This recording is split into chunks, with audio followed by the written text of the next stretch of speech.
Hi muckers, I thought I would just put this at the start of the video, but a lot of you guys have been subscribing to my YouTube channel recently, which I really appreciate. I know a lot of people watch and they don't subscribe. If you're not subscribed, please consider subscribing, because I would really appreciate it. And anyway, on with the video. Okay, everyone, let's talk about what Taylor Lorenz has just done. So she has interviewed Dan Clancy, the CEO of Twitch, at TwitchCon, and basically is asking him, are Twitch protecting these female creators? Is Twitch hostile towards female creators?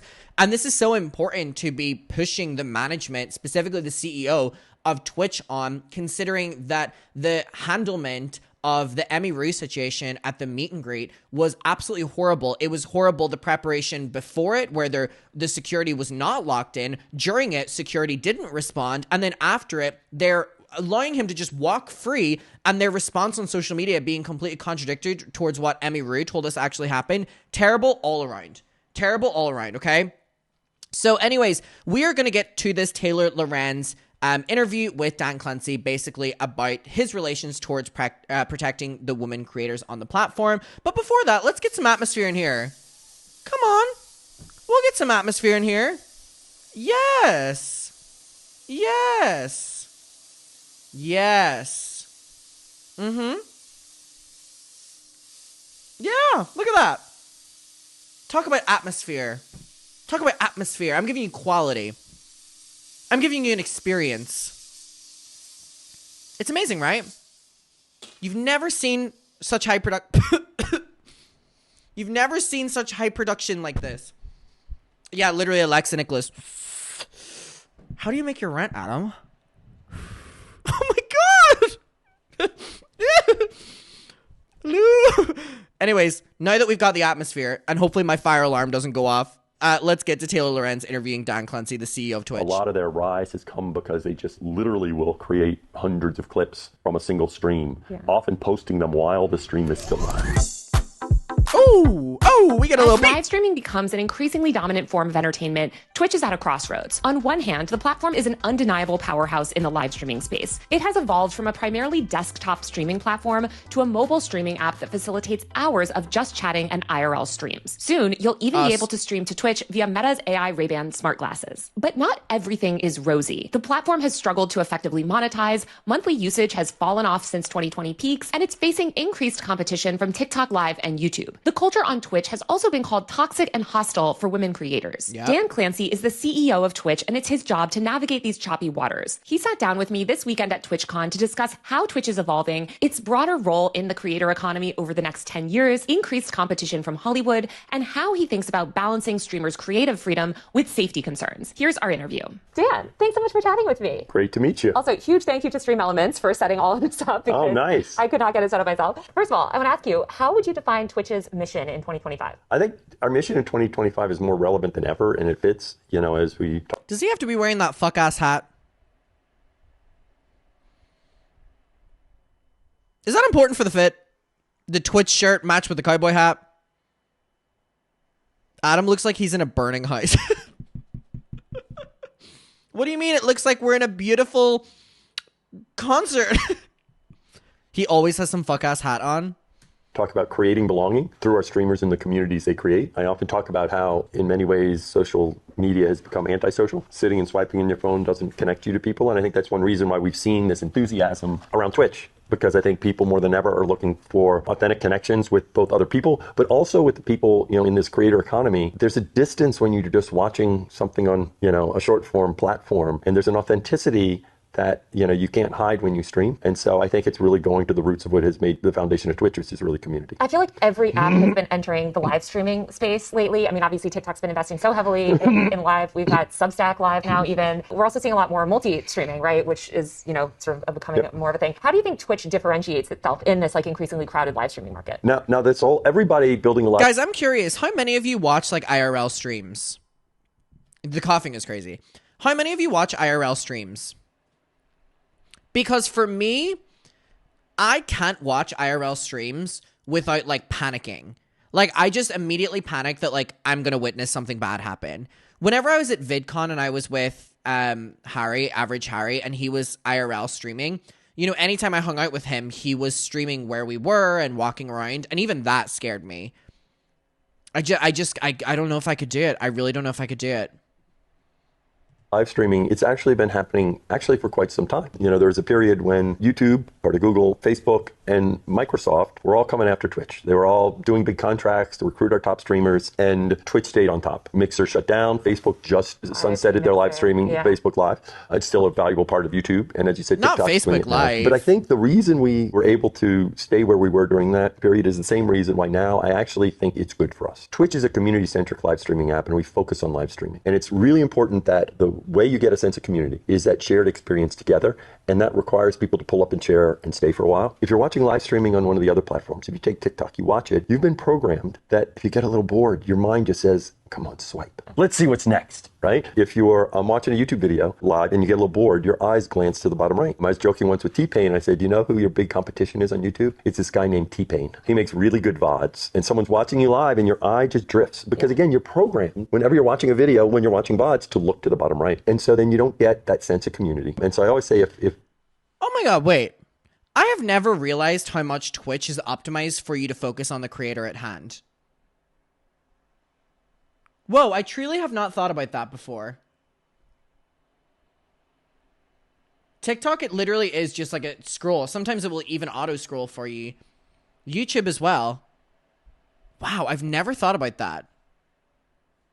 people are just every now and then dabbling. It's like, use whatever platform. But if you want to build a community that like is really there for you, then do it on Twitch. And once you build a community, it's yours, because the affinity on Twitch is with the creator, not the platform. If I asked you who are your top 5 TikTok creators, you'd have a glazed look over your face because you wouldn't be able to think of 5 that are your top 5. If you ask any Twitch fan who are your top 5 Twitch streamers, they'll give you the answer right away because the affinity is with the creator. That's a good point. So we feel really good, and I think other people being in this space expose more people to live streaming, both from a viewer side and from a creator side. So I think it just helps. However, that's dangerous because then these people have incredible parasocial relationships with these women creators and want to fucking harass them and think that they like them or know them or care about them. I feel like, I mean, part of what you're talking about... Yes, this is a great feature, but it also breeds danger.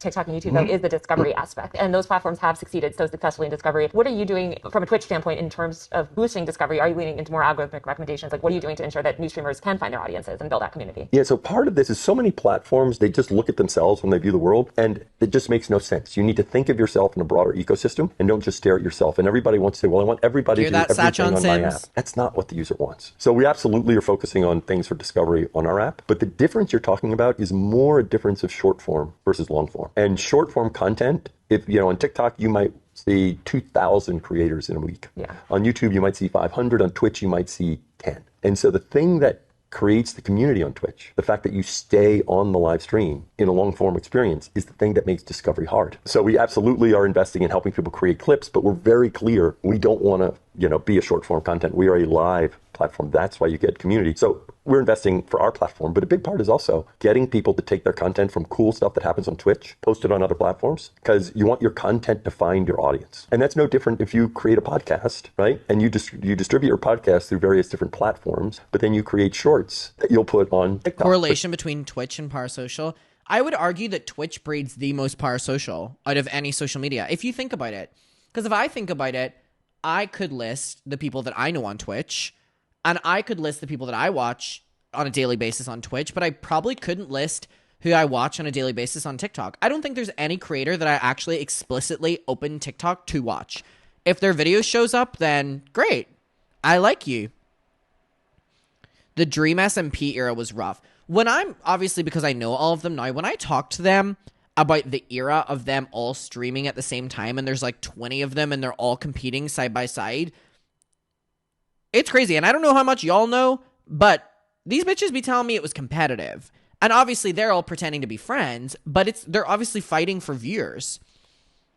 I love catching up on the lore from the actual people when I didn't know anything about it. I almost wish that I watched the Dream SMP thing, so now whenever they tell me about it IRL, I know what they're referring to, but I can always catch up. Because that's how you are finding your audience, not just new viewers. That's also how you stay top of mind with your existing viewers. You talked about the kind of the unique bond that people have, and I've seen it so much firsthand of this very deep parasocial bond, I would say, with Twitch streamers. Really specifically, I think that reaches a level that doesn't even happen on platforms like YouTube and others. Obviously, we saw one Twitch streamer yesterday, Emiru, get assaulted. Okay.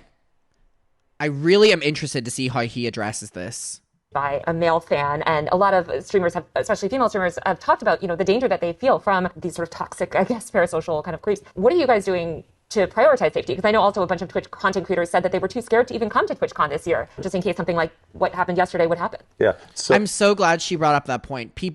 Creators didn't want to come because of what they saw did happen yesterday. The safety of our creators is the top priority. The challenge we face is a challenge in today's society. It's not limited to Twitch. It extends throughout our society. I do think that when you're live streaming, in many ways, since you control your community and you can ban people, you can, make it so that those people that you don't want engaging with you and participating with you aren't there. That's bullshit. He was specifically asked, how do you stop these things happening? And he basically just passed off all responsibility to the creator. He literally just put it all on the creator. He said, well, as a creator, you can ban these people from your community. It's not that easy. It's not that easy. If someone wants to find you, they will. I can't believe this is his response to it. And also, the opening of safety is our priority. I don't believe that. But this is crazy. You can select who can find you. That's not true. I use other short form content and people say all sorts of stuff. Well, I can't stop that. But when I live stream, they basically don't bother me. Now, what happened yesterday obviously was something that we care deeply about, securing this environment. We're looking very closely at everything that happened there. And I care deeply about Emmy. She's a friend of mine. And so I want to see how we can support her to do that. But this is just something we have to keep working on. I think everyone identifies our tools in terms of trust and safety as the leaders in the industry about helping creators. But that means there's always more work to be done because that's the world we live in now. Demi had posted earlier today that I guess this fan was allowed to cross multiple barriers at TwitchCon. Wow. I'm so happy Taylor is pushing on this.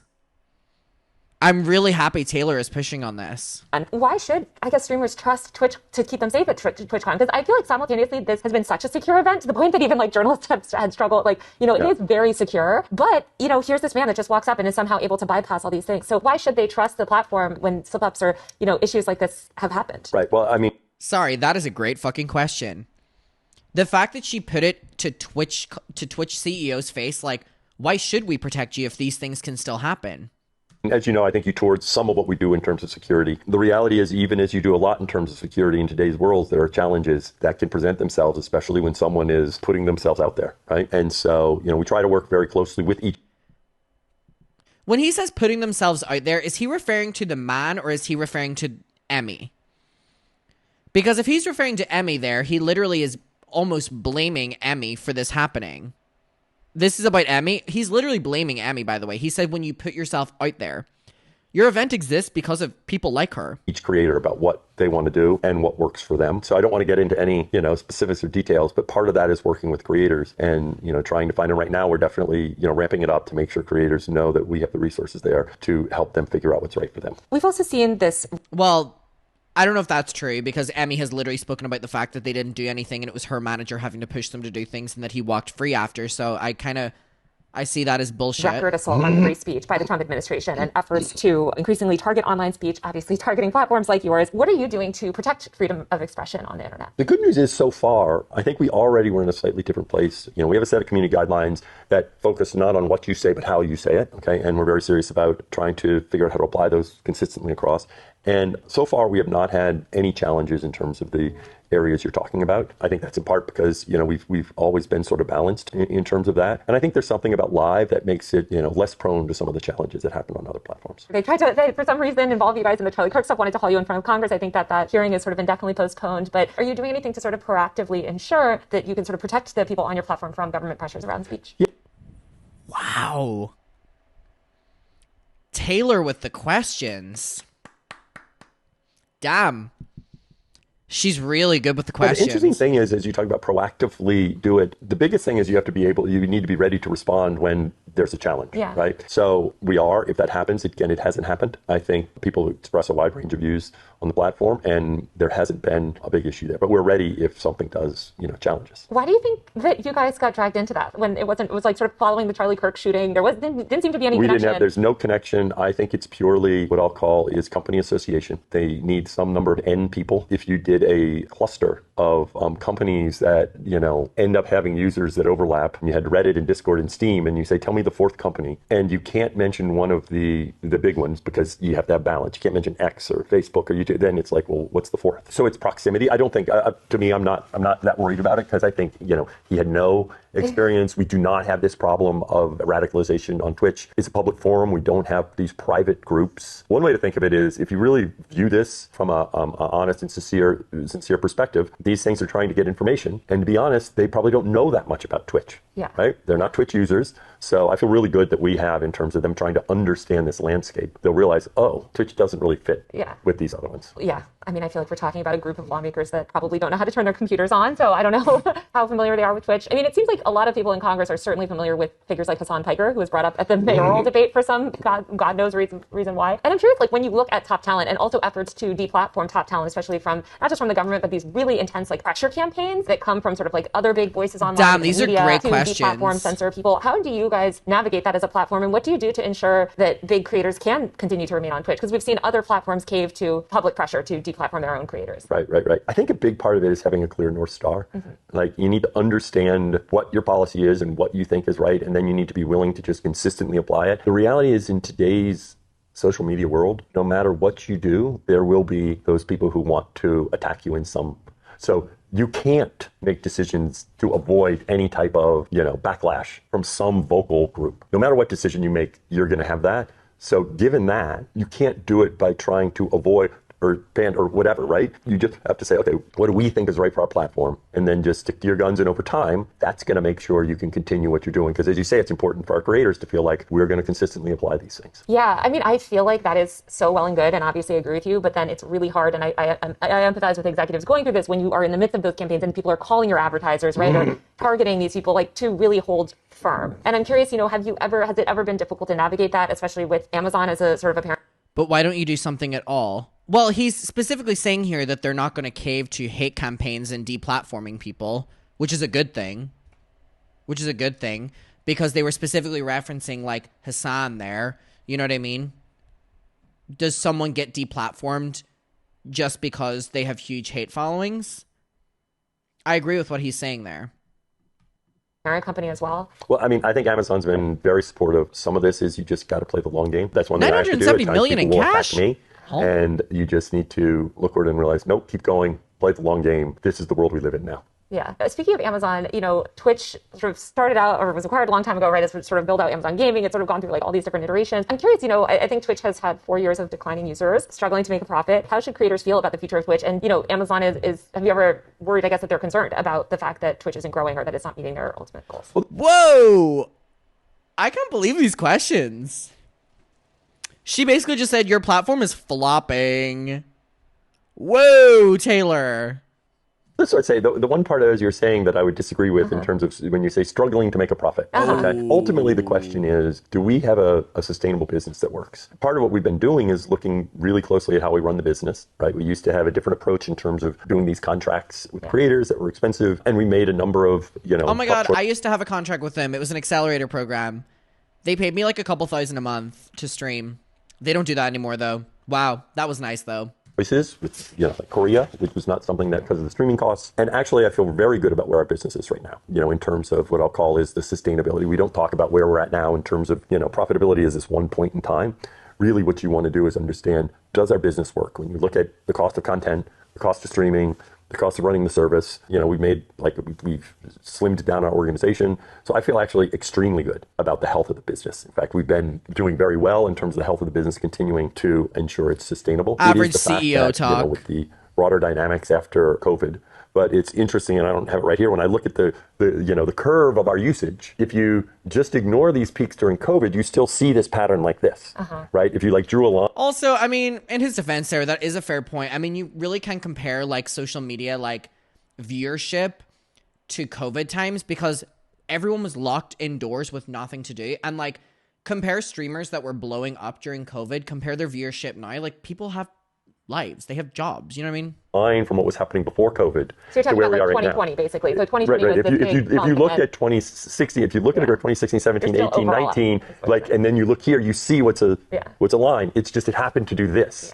right? And I think that's because people had so much time, and then they, Fair point. they were still connected, and slowly, with Twitch, it just kind of slowly, drifted out. But what we actually see, the interesting thing, when you look at what I'll call the kind of cultural significance of Twitch, it's never been higher. Yeah. Right? And so too often, I think we get caught up in these one metrics, right? Especially the ones that third-party Typical services CEO talk can here. see.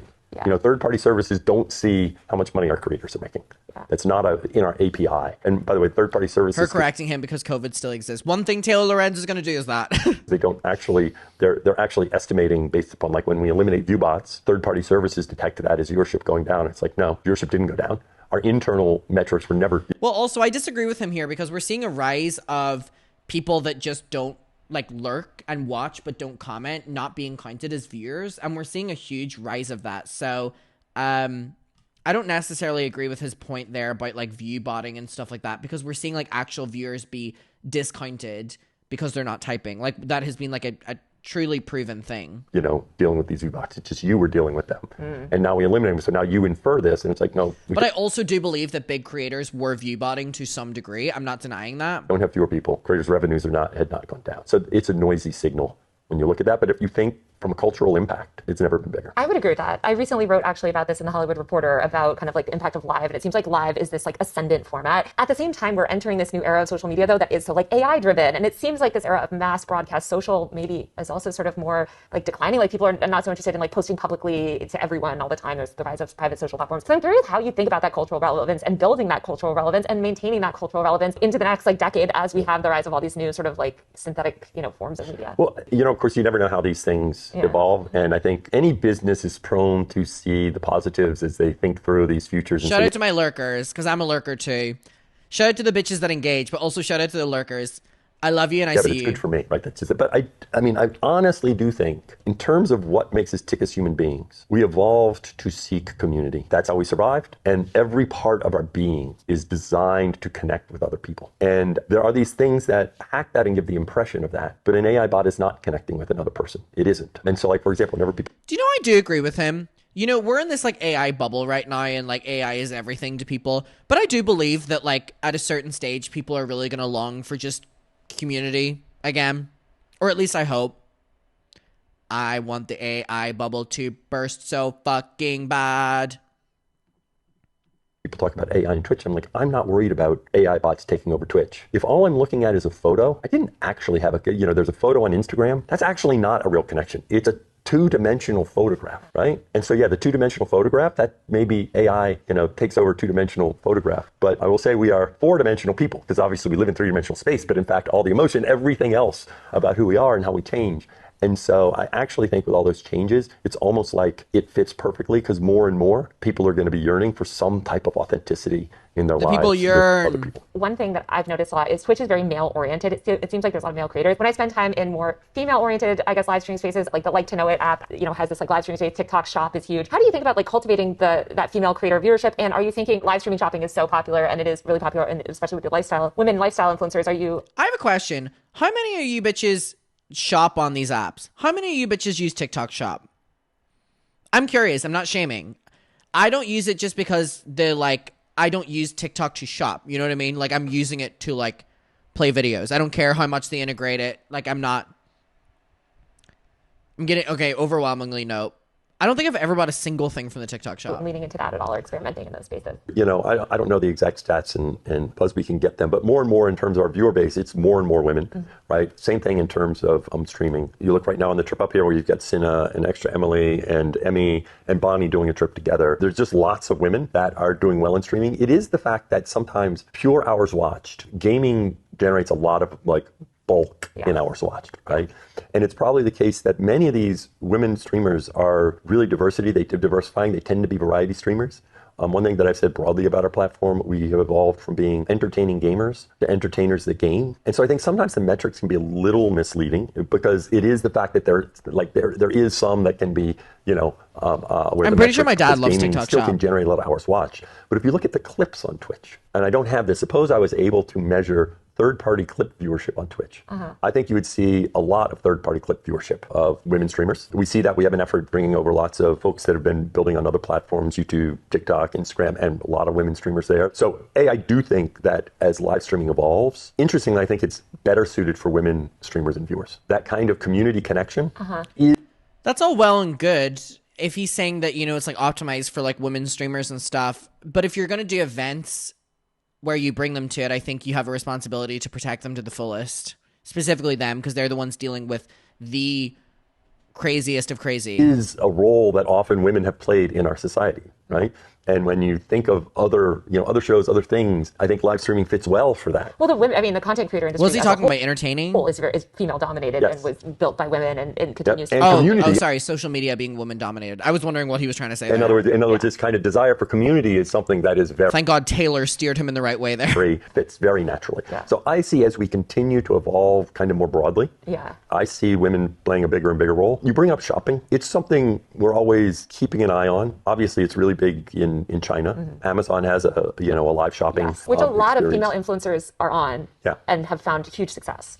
Yeah. So that's something where how do we bring them over to Twitch? So it's something that yes, we're thinking through and keeping an eye on. It is a different space, but I do think there's for the love of God, I hope they don't. I just want a fucking social media where I'm not having to buy something. Look like in 5 years or even 10 years down the line. I think it's this idea. If you look at where we've been in general, live streaming have been dominated by people who are first and foremost streamers. I think that is in part because of the origins. When live streaming started, of course, gaming. Every of the competitors started out as general live streaming apps. I was at YouTube when we started YouTube Live. It was a general live streaming app. It really became a gaming. Shout out to women. Facebook Live was a general live streaming. It became gaming. Twitch was just on TV. It became gaming. The world has gone full circle, interestingly, from where all the apps started. But it's still the case that most of the people who, they're first and foremost streamers. I think the change you're seeing now is more and more people using live streaming as a secondary conduit of engaging their audience, community, or whatever. So if you go through 5 to 10 years, I think you just have more and more people that they may not be streaming 20 hours a week or 30 hours a week, but they're like, I need to stream 3 hours a week. If you take musicians, right? Musicians used to have this, they'd write an album, they'd tour, they'd disappear for 2 years, and they'd come back. That's not the world we live in, right? They need to stay connected to their community. And more, I think, look, if you have a fan base, engage authentically with them. You don't have to just play music. Do something you love, right? Don't just play music. Wait, why am I low-key being called out?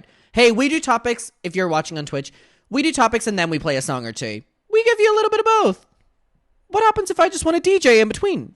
So I think you'll see more, and we see that right now when you see, the stud buds with WNBA. Love the stud buds. Yeah. Obsessed with that. I think that is the poster child. Think of more and more these folks that are doing it when it works for them. Wiki, but they don't have to do it all the time. And so if I'd say with 5 to 10 years, it's like everyone that's an entertainer, athlete, musician, influencer. So streaming just becomes another content format, almost like short form is a content format. I agree with you on that, actually. And I think that people have been predicting that switch to happen. And I don't think it's, since 2015-ish, even before, but I think you're probably right. Another thing that, is big right now in this sort of creator world is this shift and this sort of merging with traditional Hollywood. You're at the Screen Time conference last week. And it seems like a lot of these social platforms and really the creators on the social platforms are doing these big time deals with, Darman doing a Tubi deal. Samsung is giving all these deals to creators. Crazy. It seems like there's just this merging. What do you think of this sort of merging of traditional entertainment with the creator space? So obviously we encourage it. I think it's a great opportunity for our creators. I think the world is just becoming more what I'll call creator-centric. And I think that is about that kind of connection. When you think of Hollywood movies, right, a movie creates a character. It's not who the actor is, right? But more and more you see these people where it's who they are that is appealing to people, right? I often say if you look at Kevin Hart in some ways is IP, right? Also, Mariah Carey went on, what's his name again? Kai Cenat. He did a streamathon or something like that, which I still don't understand the concept of. I feel like geriatric. I feel like when Somber talks about 25-year-olds whenever it comes to this, but Mariah Carey went on it. Celebrities now go on these Twitch streams to promote their shit. Is IP, right?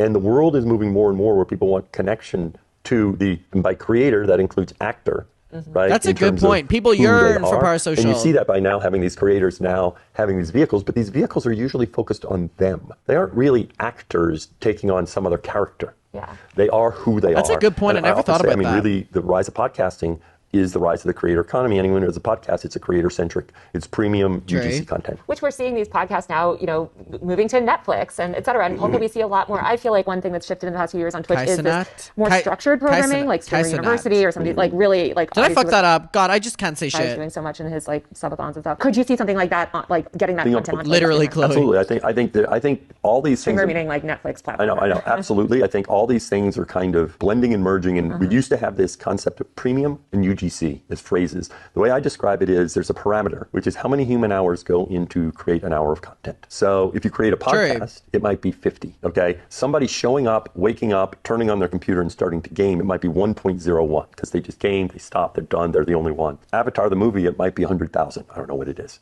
right? But there isn't any line. Streamer University. This is a bad time to say I've never seen an Avatar movie in my entire life. University took more human hours for every hour of content. Mafiathon took a certain number, right? Reality TV, interesting, is like starting from there and coming this way. I feel validated. And when it's like, okay, we want something that's a little cheaper sometimes. There's a new Avatar? Than some of the stuff we were creating before. What the fuck? What you have is the two sides is just kind of coming like that. And then they're different platforms, but I think the idea is these platforms will be overlapping. And our specialty will always be community. We talk with Prime Video as an example. We've talked about various ideas. I won't say who is talking about with some ideas with them. And part of it is creatively thinking, okay, but if you really want community, those platforms are community platforms. So that you're not going to get. So how do you, and so a lot of the blend is saying, but I still want that community in that live. Last question, because I don't have much time. What emergent trends are you seeing sort of in the creator space coming up on Twitch? Like what sort of interesting user behaviors are you noticing, trends that you think are interesting and worth paying attention to? Well, the most interesting one is all that's happening in the... Sorry. Dallas Reviews has just blocked me on fucking Twitter. The Spanish creep that we called out. Hey. Pussy. Unblock me. Pussy. Oh my god. Someone messaged me and were like, they blocked me for I was defending you. Oh my god, what a little pussy. God, he can't do anything. Wow, my mentions right now are filled with Spanish people. I don't know what the fuck y'all are saying, but all love to you. Di que sientes cuando pienso en ti una y otra vez cada instante en mis suntoni mi mundo está al revés. Quiero que quiero que vote para calmar mi sed. Un kissing kiss tuvo un año. Si me llame, it's like a sobrevive. No sobrevive. I actually don't even know if any of that's true. Whatever. Clipping world. That's one reason why we're doing the auto clips. If you look at, groups like FaZe or Marlin or Jinxie, and I've talked to all of them, a lot of their rise has come because they just literally will create hundreds of clips from a single stream, often posting them while the stream is still live. I think that's something that is really a big part now.